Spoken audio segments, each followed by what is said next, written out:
This channel does not promote any violent, harmful or illegal activities. All content provided by this channel is meant for an education purpose only. পূর্ব মেদিনীপুরে যখন বিজেপির পঞ্চায়েতের বিরুদ্ধে পক্ষপাতিত্বের অভিযোগ তৃণমূলের, তখন আবার রায়গঞ্জ পুরসভার বিরুদ্ধে দুর্নীতির অভিযোগ তুলছেন বিরোধীরা। অভিযোগ জনগণের করের টাকা ঘুরপথে নেতাদের পকেটে ঢুকছে।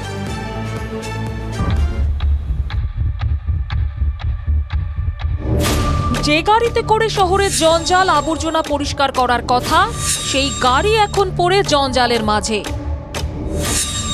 সরকারি সম্পত্তি নষ্ট হচ্ছে, জলে জনতার করের টাকা। আর এই ছবিকে সামনে রেখেই রায়গঞ্জে বিরোধীদের নিশানায় শাসক দল। রায়গঞ্জ পূর্ব কলেজ পাড়ায় পুরো শিশু ও বিনোদন উদ্যান, সেখানেই পার্কিং এলাকায় দেওয়াল ঘেঁষে ঠিক এভাবেই পড়ে রয়েছে শয়ে শয়ে নোংরা ফেলার ব্যাটেল ট্রাই সাইকেল ভ্যান। এখনো জং ধরা ভ্যানের হাতলে লেগে রয়েছে প্লাস্টিক। আগাছায় পরিপূর্ণ হয়ে গিয়েছে। বছরের পর বছর এভাবে খোলা আকাশের নিচে থেকে এই ময়লা ফেলার রিক্সা ভ্যানগুলো কিন্তু নষ্ট হয়ে যাচ্ছে। কিন্তু কেন এই অবস্থা? বিরোধী কংগ্রেসের অভিযোগ, এই গাড়িগুলো কেন কেনা হয়েছে? যদি নোংরা জঞ্জাল পরিষ্কার করতে গাড়িগুলো না লাগে, তাহলে বেশি গাড়ি কেন কেনা হয়েছে? কার উদ্দেশ্যে কেনা হয়েছে? গাড়িগুলো কেন চলে আসছে একের পর এক? কোথায় চলে যাচ্ছে? কোন ভবঘরে বাড়ি চলে যাচ্ছে? রহস্য। বছরের পর বছর খোলা আকাশের নিচে থেকে নষ্ট হচ্ছে কয়েকশো ভ্যান। এখানেই দুর্নীতির গন্ধ পাচ্ছে বিরোধী শিবির। কাটমানির যুগ পৌরসভা চলছে, অসৎ উদ্দেশ্যে এই গাড়িগুলো কেনা হয়েছিল এবং নিজেরা ভাগ করে নিয়ে পরিকল্পনা হয়েছিল বলেই আজকে পৌরসভাতে অনেক দূরে পার্কে অজানা জায়গায় রেখে দেওয়া হচ্ছিল, যাতে কেউ জানতে না পারে। কেন পার্কে কেউ আজকাল লোক যায় না। বিজেপির অভিযোগ, নানা অছিলায় জনতার করের টাকা লুট হচ্ছে। নিকাশি ব্যবস্থার জন্য আর ড্রেনের জন্য তারা টেন্ডার করে কোটি কোটি টাকা। রাস্তার ধুলো ভিজার সাথে সাথে আর রাস্তায় জল জমে যায়। শহরের ফুটপাত মুক্ত করার জন্য ওরা ব্যারিকেডের ব্যবস্থা করেছে, রেলিং লাগিয়েছে। ভালো রাস্তা খুঁড়ে সেখানে মাঝখানে ডিভাইডার লাগিয়েছে। পুরো সরকারি যে টাকা, সেই টাকাটা থেকে তাদেরকে পকেটস্থ করতে হবে, চুরি করতে হবে। শহরকে জঞ্জাল মুক্ত করার জন্য প্রয়োজন আমার 25টা, আমি টেন্ডার করেছি 2500। নষ্ট হচ্ছে, পড়ছে আমার আপনার রায়গঞ্জ পৌরবাসীর ট্যাক্সের টাকায়। একের পর এক দুর্নীতি, বেনিয়মের অভিযোগে কংগ্রেস বিজেপির নিশানায় রায়গঞ্জ পুরসভা কিন্তু দাবি করছে রাজ্য পুর ও নগর উন্নয়ন দপ্তরের নির্দেশেই এখানে ভ্যান রিক্সাগুলো রাখা হয়েছিল। পৌর নগর উন্নয়ন দপ্তর থেকে কিছুদিন আগেই, অর্থাৎ সেপ্টেম্বর মাসেই বলা হয়েছিল যে এখান থেকে আপনি 75টা ভ্যান শিলিগুড়ি কর্পোরেশনকে দিয়ে দিন। আমরা দিয়েছি। সরকারি সম্পত্তি আমরা রক্ষণাবেক্ষণ করছি।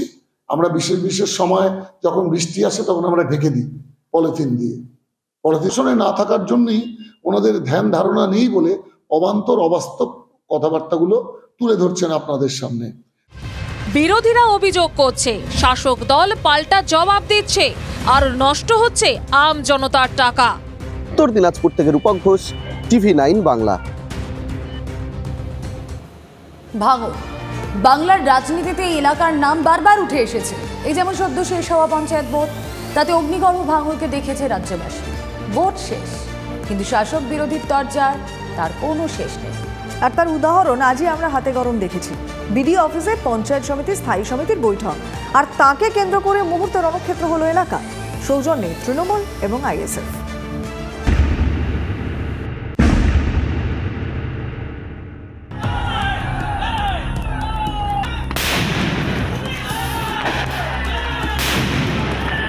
পঞ্চায়েত ভোটের মনোনয়ন পর্বে এই অঞ্চলের ছবিটা কেমন ছিল সেটা গোটা বাংলারই মনে আছে। ক্ষমতা দখলের লড়াই, জনতার রায়ে ক্ষমতা পাওয়া গেছে, কিন্তু জনতার কাজ করতে গিয়েও বচসা, উত্তেজনা, তাও আবার একটা জেনারেল মিটিংকে কেন্দ্র করে। ভাঙড় যে ভাঙড়ই আছে। বৃহস্পতিবার ভাঙড় 2 নম্বর বিডিও অফিসে ছিল পঞ্চায়েত সমিতি স্থায়ী সমিতির বৈঠক, আর সেই বৈঠকই হয়ে উঠল রণক্ষেত্র। একদিকে তৃণমূল, অন্যদিকে ISF। বৈঠকে ছিলেন আরাবুল ইসলাম ও নওশাদ সিদ্দিকী। ISF-এর অভিযোগ, বৈঠকে বিরোধীদের কথা বলার কোনো সুযোগই দেওয়া হয়নি। পাল্টা ISF-এর দিকে কটাক্ষ করার অভিযোগ তৃণমূলের। নিয়ম মেনে যে সাধারণ সভা ডাকা হয়েছিল সেই সাধারণ সভাতে অপোজিশন ভয়েসকে এক প্রকার স্তব্ধ করা হয়েছে। অপোজিশন ভয়েসের কোনো সে ছিল না ওখানে।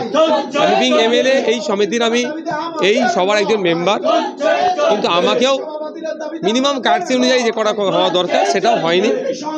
এখানে যারা বিরোধী দলের যারা পঞ্চায়েত সমিতির সদস্যরা আছেন তাদেরকেও বলার সেই স্কোপটা দেওয়া হয়নি। পঞ্চায়েত যে আইনে যেটা আছে, খসড়া বাজেট ঘোষণা করা হয়েছে, পাঠ করে শোনানো হয়েছে। তারপরে আমি ওদের জিজ্ঞেস করছি কারোর কিছু বক্তব্য আছে কি না, ওনারা কেউ কিছু বলেনি, এমএলএ সাহেবও কিছু বলেনি। যখন আমি বলেছি যে আজকেকার মতন মিটিং, আমি এই মিটিং শেষ করছি বা পোস্টপন্ড করছি, তারপরে ওনারা হই হই করছে। উনি তো ভাঙড়ে শান্তি করতে আসেনি, সার্বিক উন্নয়ন উনি করতে আসেনি। উনি এখানে খুন, জখম, মারামারি, হানাহানি এইটা করতে এসেছে। সেই কারণে ওনারা হই হই করছে। বিডিও অফিসেই দুপক্ষের মধ্যে বচসা শুরু। আইএসএফ সদস্যরা বিডিও অফিসের দরজার বাইরে বিক্ষোভ শুরু করেন।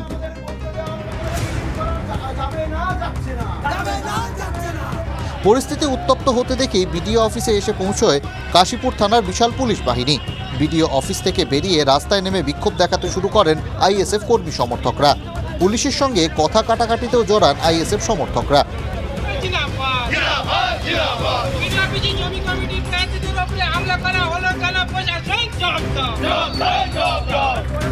সত্যজিৎ মণ্ডলের রিপোর্ট, TV9 বাংলা। 7ই জানুয়ারি অভিষেক বন্দ্যোপাধ্যায়ের সভা রয়েছে পৈলানে। নতুন বছরে বার্ধক্য ভাতা তুলে দেবেন অভিষেক বন্দ্যোপাধ্যায়। বৃদ্ধ বৃদ্ধাদের কাছে টাকা পৌঁছে দেবেন অভিষেক অনুগামীরা। কেন্দ্রীয় বঞ্চনার অভিযোগে আটকে রয়েছে ভাতার টাকা। আরও একবার আপনাদের জানিয়ে রাখি, 7ই জানুয়ারি পৈলানে অভিষেকের সভা। নতুন বছরে বার্ধক্য ভাতা তুলে দেবেন তিনি।